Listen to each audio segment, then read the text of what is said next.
Welcome to the fourth episode of the 30-Minute Drill. I'm Francesco Terranova, joined here by Maros, Ademac, and Alec Oppenheim. And today, we'll be going over the quarterback race between Dak Prescott and Tony Romo, the NFL moving outside the U.S., and also an exciting opening week in hockey started by Austin Matthews doing things that greats like Wayne Gretzky couldn't, and also a World Series preview. So we'll start off with the Dak versus Tony race. This has become a really hot issue as Tony Romo is due to come back sometime either week 10 or week 11. Now, we've seen Tony Romo produce, but his great seasons were in 2007 and 2014, where he led them to 13-3 and 12-4 respectively, but he's always lost in the divisional round. Now, Maros, what do you think that they start Tony Romo, or is Dak Prescott the guy to take the Lombardi Trophy back to Dallas?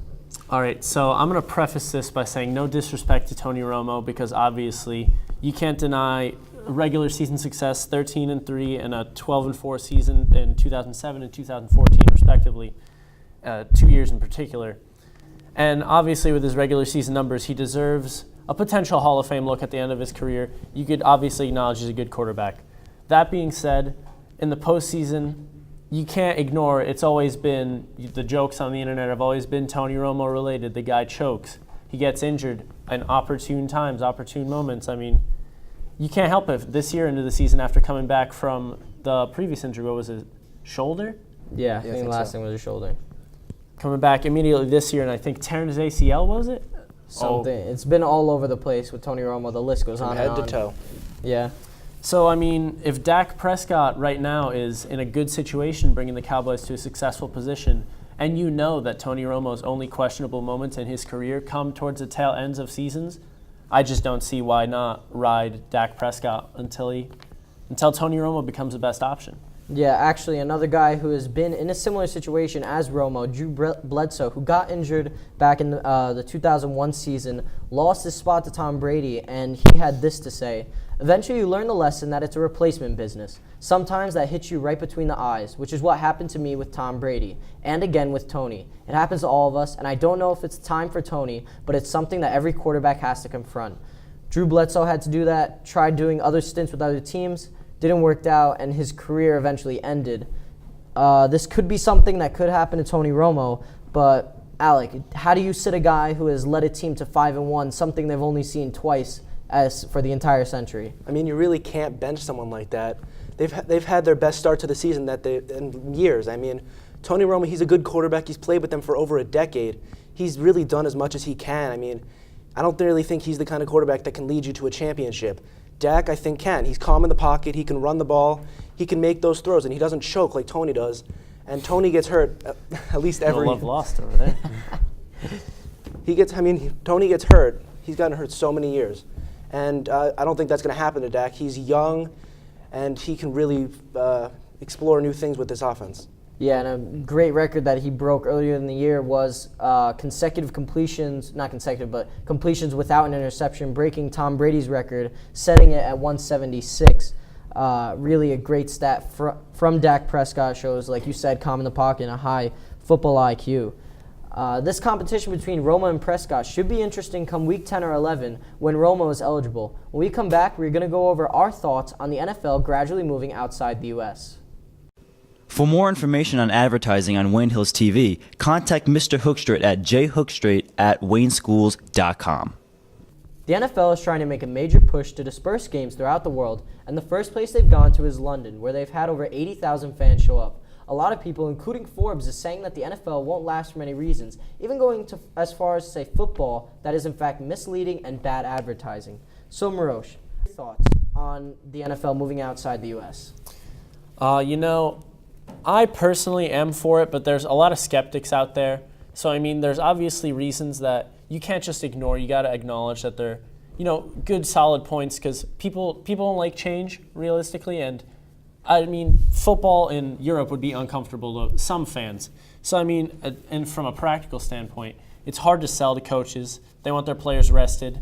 And a trip across an ocean, it's just not orthodox, really, in the way the NFL teams run their situations. They like their schedules organized. They don't like really wrenches in the system, and it might just not be worth adding an additional team into the franchise into the league rather, because I mean a lot of the ticket sales in London, are through hype, just through generation of a new thing at Wembley Stadium or whatever soccer venues they happen to be playing at.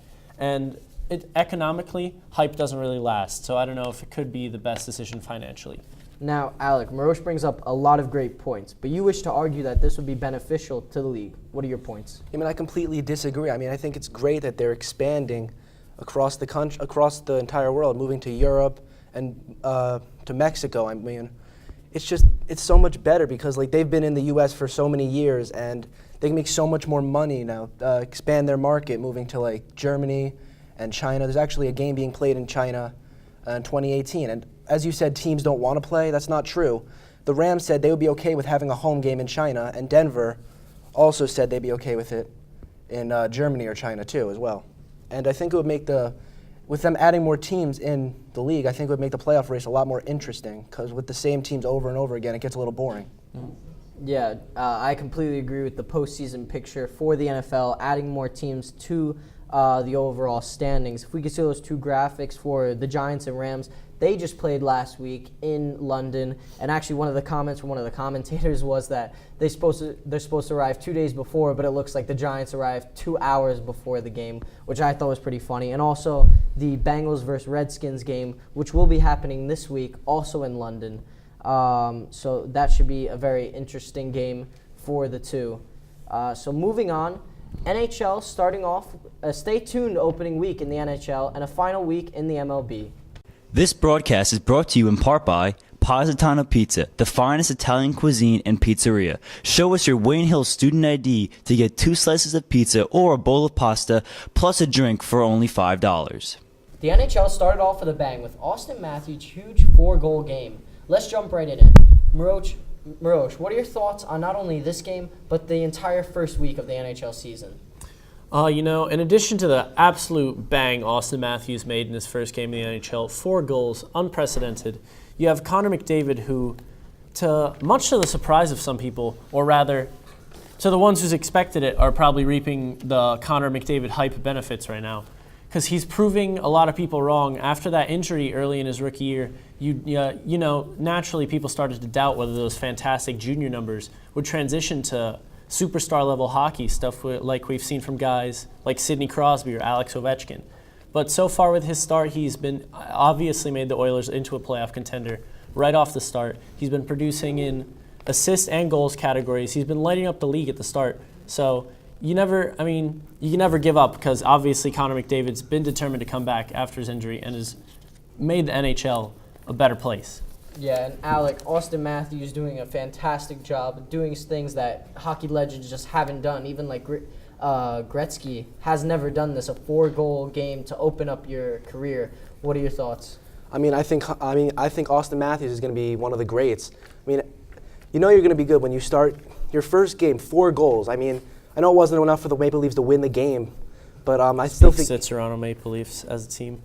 Yeah, he's just a great player. He's a great skater. He has a great shot. He just knows what's happening. He has a very high IQ when it comes to these kinds of things. And I think he's going to do very well in this league. Yeah, and so we're going to go over our Stanley Cup picks. It's good. Looks like it's going to be a really tight race as the Capitals and Penguins look to win the Metropolitans. The Panthers and Lightnings are the favorite in the Atlantic. And on the other side, in the Western Conference, Blues and Avalanche look to take the Central Division, and the Canucks and Sharks are favorites in the really tight Pacific Division. So, we have our Stanley Cup picks. We'll start with you. Maros, who's your pick? I'm going to have to go with the Tampa Bay Lightning for the Stanley Cup this year. After so many years of solid offensive production from older guys like Vinny LeCavalier or Marty St. Louis, you saw the Lightning put it together with Steve Stamkos, but never really there goaltending-wise.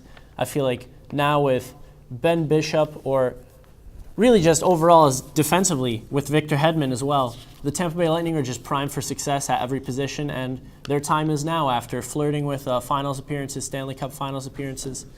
I feel like it's time for the Tampa Bay Lightning. Now, Alec, your pick? Well, I'm going to have to agree with Maros and go with the Tampa Bay Lightning, but for some different reasons. They were one of the favorites to win last year, and their roster is essentially the same. But I think some things to look out for are Jonathan Drouin, the 21-year-old forward. The past 2 years, he's really made some bad decisions, and early in the regular season last year, he was asked to be traded, but instead he was brought down to the AHL. Now, later in the regular season, he was brought back up, and he had some amazing playoff numbers. He's scoring 5 goals and 9 assists for 14 points in only 17 games. I mean, those are great numbers. And also something to look out for is their all-star player, Steve Stamkos. He suffered a blood clot near his collarbone last March, which forced him to miss all of their playoff games except for Game 7 of the conference finals. Now that I think he's back and healthy, I expect him to have a very productive season. And if he can stay healthy and Jonathan Drouin can keep himself out of trouble, I really think they should have a good shot to go all the way, if not make it very far in the playoffs. I'm going to have to disagree with both of you. I'm going for the Penguins to repeat this year. The main thing that stands out with me is that on the night they won the Stanley Cup, 18 of those 20 guys are going to be suiting up for opening night or have suited up for opening night at this point. Coach Mike Sullivan has a formula to win, and because all the same guys are there, none of the variables have changed. It's the same thing throughout. Give it to Crosby and see what he can do. So stay tuned, because when we come back, we'll go over the best time of the year, the World Series. For more information on advertising on Wayne Hills TV, contact Mr. Hookstraight at jhookstraight@wayneschools.com. The World Series is going to make history this year, as both teams have a total of 176 total years without having a ring. Really, something that's never happened before is the Cubs 108 and the Indians 68. No one is still alive, or not barely anyone, from when the Cubs last won it. So a lot of fans are still waiting, but with the Cubs' loss from yesterday, it's really not looking good. So Maros, what are your thoughts on the Cubs pitching staff, and what do they need to do to step up?